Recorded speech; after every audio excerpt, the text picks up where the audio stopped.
बिस्मिल्लाहिर्रहमानिर्रहीम। आज हम पेंक्रियाज ग्लैंड को एक्सप्लेन कर देंगे। यानी ये एक कंपोजिट ग्लैंड है, यानी एक्सोक्राइन और एंडोक्राइन यानी दोनों सेल्स इसमें मौजूद है और ये दोनों फंक्शन परफॉर्म कर देते हैं।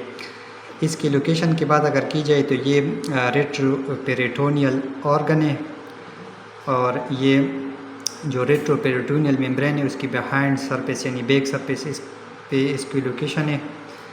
अब इसके डायग्राम कुछ इस तरह है कि ये स्टोमक से जो स्मॉल इंटेस्टाइन का पार्ट ड्यूडिनम वो अटैच है, यानी ये जो सी सेक्शन लूप है। अब इस सी सेक्शन लूप में इस पेंक्रियाज जो ऑर्गन है यानी ग्लैंड है उसकी लोकेशन है। इस ग्लैंड के मेजरली 3 पार्ट्स हैं, यानी ये इसका हेड पोर्शन है और ये बॉडी है और ये टेल पोर्शन है। अब इस टेल पोर्शन के साथ इधर फिर स्प्लीन जो ऑर्गन है वो अटैच है, उसकी अटैचमेंट है।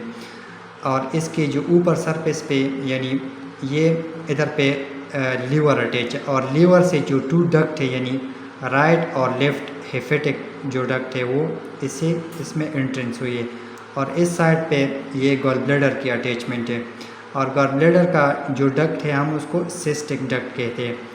फिर ये जो राइट और लेफ़्ट हेपेटिक डक्ट एक डक्ट में उसकी एंट्री हुई है उसको हम कॉमन हेपेटिक डक्ट कहते हैं। फिर सिस्टिक डक्ट और कॉमन हेपेटिक डक्ट दोनों एक कॉमन डक्ट में उसकी एंट्री हुई है उसको हम कॉमन बाइल डक्ट कहते हैं। फिर ये पेंक्रियाज यानी जो स्मॉल इंटेस्टाइन की बिहाइंड सरफेस पे ये फिर उसकी पेंक्रियाज में उसकी एंट्री हुई है। अब ये पेंक्रियाज का जो मेजर डक्ट है हम उसको मेजर पेंक्रियाटिक डक्ट हम उसको कहते हैं। फिर ये डक्ट से इधर पे जो उसकी सेल है एसिनार सेल्स या एसिनस सेल्स, फिर ये इसमें उसकी एंट्री हुई और ये जो ब्लू हमने इसको शो किया इधर पे एसिनार सेल्स है यानी एसिनस। अब ये जो हमने जो ग्रीन हमने शो किया ये ग्रीन जो सेल है ये एसिनार सेल्स है। अब इस इधर पे जो ये ब्लू है ये आइलेट सेल्स है या आइलेट्स ऑफ लैंगरहान हम उसको कहते हैं। अब ये मेजर डक्ट यानी जो मेजर पेंक्रियाटिक जो डक्ट है फिर ये डक्ट इस कॉमन बाइल डक्ट के साथ कंबाइन होके फिर ये ड्यूडिनम रीजन में इसकी एंट्री हुई है, यानी ड्यूडिनम सरफेस में ये अपनी सिक्रीशन सिक्रीट कर देते हैं। इसमें मेजरली हम इस 2 यानी एक्सोक्राइन और एंडोक्राइन इसका फंक्शन है। यानी जो एक्सोक्राइन पोर्शन से ये एंजाइम्स और डिफरेंट हार्मोन सिक्रीट कर देते हैं, जैसे कि बाइकार्बोनेट्स और कुछ एंजाइम ये पेप्टाइडेज इस तरह लाइपेज एंजाइम ये इसमें सिक्रीट कर देते हैं। ये इसलिए सिक्रीट करता है कि उधर पे जो स्टोमक से जो फूड आता है यानी काइम की सूरत में वो फूड बहुत उसका जो pH लेवल है वो इंक्रीज़ होता है, यानी उधर स्टमक तो ये टॉलरेट करता है यानी वो बर्दाश्त करता है क्योंकि स्टमक का जो लेयर है वो थिक है। और वो इंक्रीज pH वाला फूड या काइम की सूरत में जब ये ड्यूडिनम स्मॉल इंटेस्टाइन रीजन में आ जाए तो इधर पे इसका जो लेयर है वो थिन है, यानी वो इसको टॉलरेट नहीं करता है। इसकी डाइजेशन के लिए फिर इस पेंक्रियाज से कुछ सिक्रीशन रिलीज़ होती है, कुछ सिक्रीशन इधर होते हैं या एंजाइम की सूरत में या हार्मोन की सूरत में। तो फिर वो इस जो इधर पे एम्पुला ऑपरेटर उसको कहते हैं, फिर इसके थ्रू ये ड्यूडिनम में सिक्रीट होते हैं, यानी ये एम्पुला ऑपरेटर के थ्रू इस ड्यूडिनम में सिक्रीट होते हैं। फिर वो जो उधर कायम सूरत में जो फूड है उसकी डाइजेशन होती है। इधर पे एक स्फिंक्टर मसल भी लगे होते हैं। ये स्फिंक्टर मसल का ये फंक्शन है कि इस ड्यूडिनल से जो कंटेंट है वो पेंक्रियाज में नहीं छोड़ते, यानी अवॉइड कर देते। इधर जो ड्यूडिनम कंटेंट है इधर से हार्मोन और जो एंजाइम है उसकी सिक्रीशन को रिलीज़ कर देता है, लेकिन ड्यूडिनम की जो कंटेंट है वो इस पेंक्रियाज में दोबारा उसकी एंट्री अवॉइड कर देते हैं। अब ये स्टोमक है, ये सी सेक्शन इंटेस्टाइन का जो रीजन है, अब सी सेक्शन में ये पेंक्रियाज की लोकेशन है जो हेड पोर्शन है। ये बॉडी है, ये उसका टेल पोर्शन है। इधर पे फिर स्प्लीन की अटैचमेंट है, इधर ये उसका डायग्रामेटिकल व्यू है। उसके ऊपर सरफेस पे इधर हेपेटिक यानी लीवर मौजूद है। फिर लीवर से टू डक्ट, राइट और लेफ्ट हेपेटिक डक्ट, फिर वो कॉमन हेपेटिक डक्ट में उसकी एंट्री, ये गॉल ब्लैडर है और ये सिस्टिक डक्ट के थ्रू अटैचमेंट है। और सिस्टिक डक्ट और कॉमन हेपेटिक डक्ट फिर कॉमन बाइल डक्ट में उसकी, कॉमन बाइल डक्ट फिर पेंक्रियाज में उसकी एंट्री होती है। अब इधर पे जो एसिनार्स यानी एसिनस जो सेल्स अटैच है हम उसको ब्रीफली एक्सप्लेन कर देंगे, फिर बाद में हम आइलेट्स और लैंगरहान जो आइलेट सेल्स है हम उसको एक्सप्लेन कर देंगे। अब ये जो एक्सोक्राइन जो एसिनार सेल्स है इसकी डायग्राम कुछ इस तरह है। ये वो मेजर डक्ट है पेंक्रियाटिक डक्ट, फिर वो इंटरलोबुलर डक्ट में डिवाइड हुआ है, फिर इंटरलोबुलर ये इंटरलोबार डक्ट है और ये इंटरलोब्यूलर डक्ट है। फिर उसकी एंट्री इस एसिनार सेल्स की जो क्यूविटी है इसमें उसकी एंट्रेंस हुई है।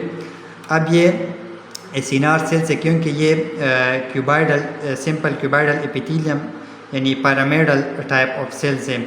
फिर इससे जो बाइकार्बोनेट या एंजाइम वो रिलीज़ होते हैं इस क्यूविटी में, फिर इस क्यूविटी के थ्रू इधर इंटरलोब्यूलर डक्ट में, फिर इंटरलोब्यूलर से इंटरलोबुलर डक्ट में, फिर मेजर डक्ट और फिर उधर से उसकी एंट्री ड्यूडेनम में होती है।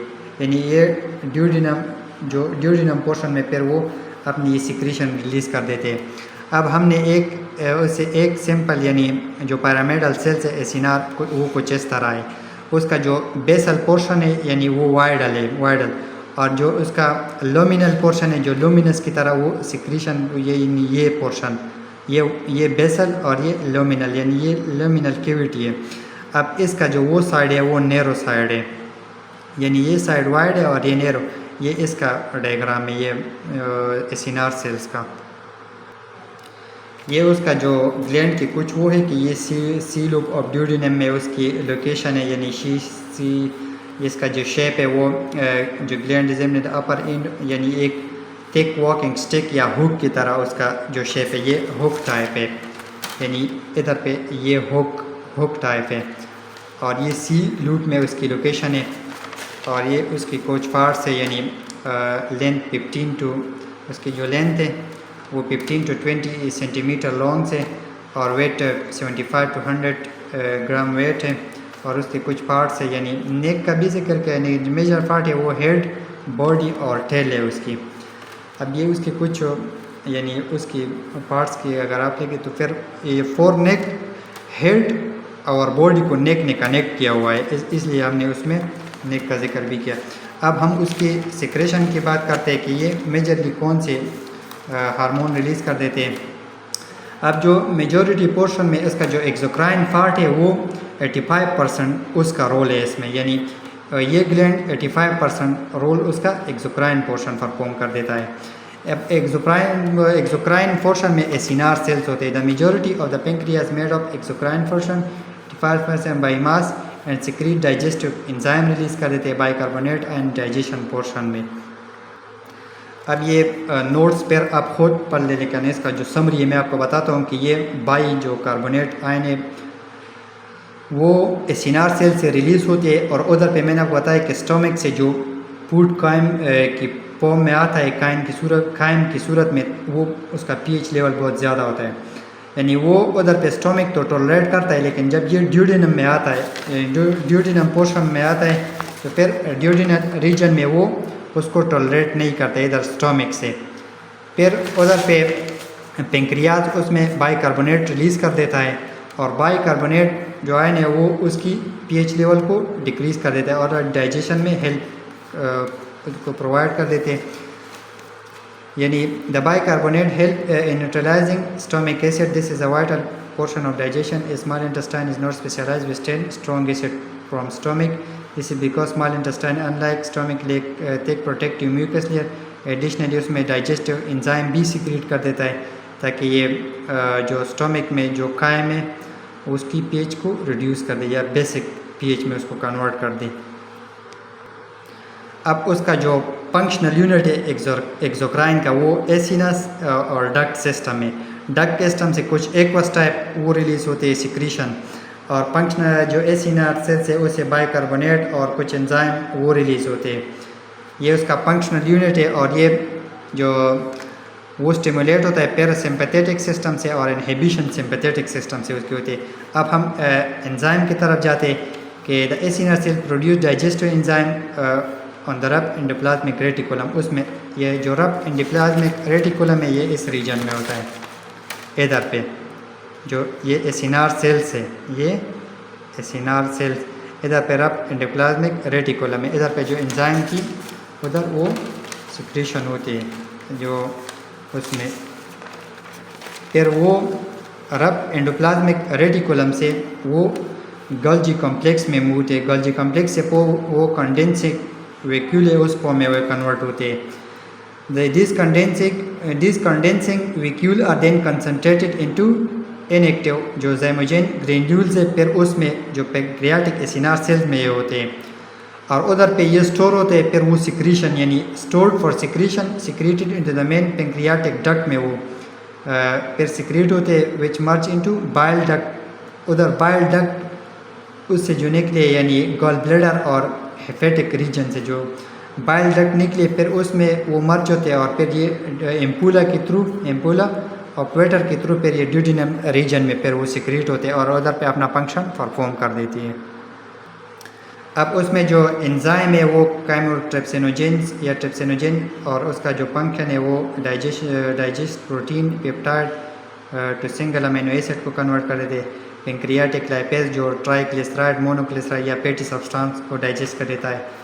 एमाइलेज का जो फंक्शन है स्टार्च इन माल्टोज और डाइसेकेराइडेज का फंक्शन है और कुछ अदर एंजाइम भी है यानी राइबोन्यूक्लियेज, जिलेटिनेज, एलिस्टेज, कुछ इस तरह उसका अपना फंक्शन है।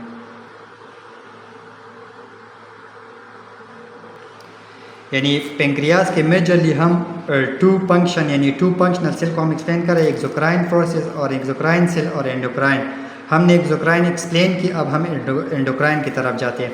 अब एंडोक्राइन में जो मेजर सेल्स है वो आइलेट सेल्स है या आइलेट्स ऑफ लैंगरहान हम उसको कहते हैं। उससे डिफरेंट टाइप्स ऑफ सिक्रीशन यानी vaso active intestinal peptide, glucagon, gastrin, somatostatin, insulin, कुछ इस तरह के हार्मोन रिलीज होते हैं। उसका अपना एक रोल है, अपना एक फंक्शन है। हम ब्रीफली एक एक को एक्सप्लेन कर देंगे। अब ये पेंक्रियाज है यानी पेंक्रियाज से फिर इसकी जो सेल्स है इधर पे यानी आइलेट सेल्स है, एसिनाइज है, फिर आइलेट्स ऑफ लैंगरहान में अल्फा, बीटा, डेल्टा और एप्सिलॉन कुछ इस तरह के सेल्स है। फिर वो तो आइलेट सेल्स के सबसेट में आते हैं जो अल्फा, बीटा, डेल्टा, गेमा, एप्सिलॉन्स। फिर हर एक यानी उसकी मेकअप ये अल्फा यानी अल्फा जो ये सेल्स है सबसेट, फिर ये आइलेट सेल्स की मेकअप करते हैं। जैसे कि अल्फा सेल आइलेट्स ऑफ लैंगरहान की 15 to 20% मेकअप इससे हुई है और ये ग्लूकागोन को प्रोड्यूस कर देते हैं और ग्लूकागोन का जो फंक्शन है वो ब्लड ग्लूकोज को राइज करता है ब्लड में बाय स्टिमुलेटिंग लेवर्स यानी लेवर्स की जो सेल है उसको स्टिमुलेट कर देते हैं कि वो ग्लाइकोजन को ग्लूकोज में कन्वर्ट कर दे यानी ग्लूकोज के लेवल को राइज कर देता है। और बीटा सेल जो है इसकी मेकअप ये 65 to 80% आइलेट सेल की मेकअप करता है। और ये कौन से हार्मोन रिलीज़ करते हैं? Insulin, amylin. और इंसुलिन एमाइलिन का फंक्शन क्या है कि वो ब्लड ग्लूकोज लेवल को लोअर कर देता है to take glucose out of the blood stream से, यानी वो इस तरह स्टिमुलेट करता है सेल को कि वो ब्लड से ग्लूकोज को कैप्चर करे यानी ट्रैप करे, उधर फिर ग्लूकोज की लेवल रिड्यूस होती है। Amylin gastric emptying preventing spike in blood glucose level, ये उसका फंक्शन है। अब डेल्टा सेल्स उसकी मेकअप आइलेट ऑफ लैंगरहान में कितना कंट्रीब्यूशन है? ये 3 to 10% आइलेट सेल की मेकअप करता है। और ये कौन से हार्मोन रिलीज़ करते हैं? सोमेटोस्टेटिन जो डेल्टा सेल्स है। अब सोमेटोस्टेटिन का क्या फंक्शन है? Somatostatin suppress the release of other hormone in pancreas, जो पेंक्रियाज में अदर हार्मोन है उसको सप्रेस कर देते हैं। अब गेमा सेल्स उस मेकअप क्या है यानी आइलेट सेल की में उसकी 3 to 5% कंट्रीब्यूशन है इसकी आइलेट सेल्स में। और ये पॉलीपेप्टाइड को रिलीज़ कर दे। पॉलीपेप्टाइड दोनों यानी एंडोक्राइन और एक्सोक्राइन सिक्रीशन दोनों में इसका रोल है, दोनों को रेगुलेट करता है। अब जो एप्सिलॉन से वो ग्रेलिन रिलीज़ करता है यानी एप्सिलॉन्स का 1% आइलेट सेल की मेकअप में उसका रोल से यानी 1%। और ये ग्रेलिन बजाते खुद एक प्रोटीन है जो हंगर को स्टिमुलेट करते हैं, ग्रेलिन। अब उसकी समरी कुछ इस तरह है कि पेंक्रियाज एक कंपोजिट ग्लैंड एक्सोक्राइन और एंडोक्राइन दोनों फंक्शन को परफॉर्म कर देता है। उसकी लोकेशन स्टमक से जो नीचे इंटेस्टाइन का पोर्शन है ड्यूडिनम, उसमें उसकी लोकेशन है। यानी जो हेड पोर्शन है उसकी मेजरली 3 पार्ट्स है पेंक्रियाज की, यानी मेजरली ये 3 पार्ट्स पे डिवाइड है। जैसे कि ये उसका हेड पोर्शन है और ये उसकी बॉडी है और ये टेल है। फिर इधर पे स्प्लीन की अटैचमेंट है, यानी स्प्लीन के साथ उसकी अटैचमेंट है। अब इसकी जो एंडोक्राइन और एक्सोक्राइन दोनों फंक्शन परफॉर्म कर देता है। इधर पे लेवर यानी हेपेटिक रीजन है, फिर लेवर से टू राइट और लेफ्ट हेपेटिक डक्ट ये कनेक्ट हुई है इसके साथ। फिर गल ब्लैडर है, गल ब्लैडर के साथ सिस्टिक डक्ट। अब ये सिस्टिक डक्ट गल ब्लैडर से अटैच है। दोनों राइट और लेफ्ट हेपेटिक डक्ट से कॉमन हेपेटिक डक्ट निकला है। फिर कॉमन और सिस्टिक डक्ट दोनों बाइल डक्ट में, फिर बाइल डक्ट की पेंक्रियाज में एंट्री हुई है। अब ये पेंक्रियाज का मेजर जो वो डक्ट है पेंक्रियाटिक डक्ट। फिर उसके साथ जो इसका अटैचमेंट एसिनार सेल्स की अटैचमेंट है। फिर इधर पे आइलेट सेल्स है, फिर आइलेट्स का एंडोक्राइन में फंक्शन है और एसिनाल्स का एक्सोक्राइन में। ये सारी उसकी कुछ समरी है, हमने सारी एक्सप्लेन की। इंशाल्लाह बाद में हम जो नेक्स्ट है वो जो इसकी ग्लैंड्स है, इंशाल्लाह नेक्स्ट जो ग्लैंड हम उसको एक्सप्लेन कर देंगे।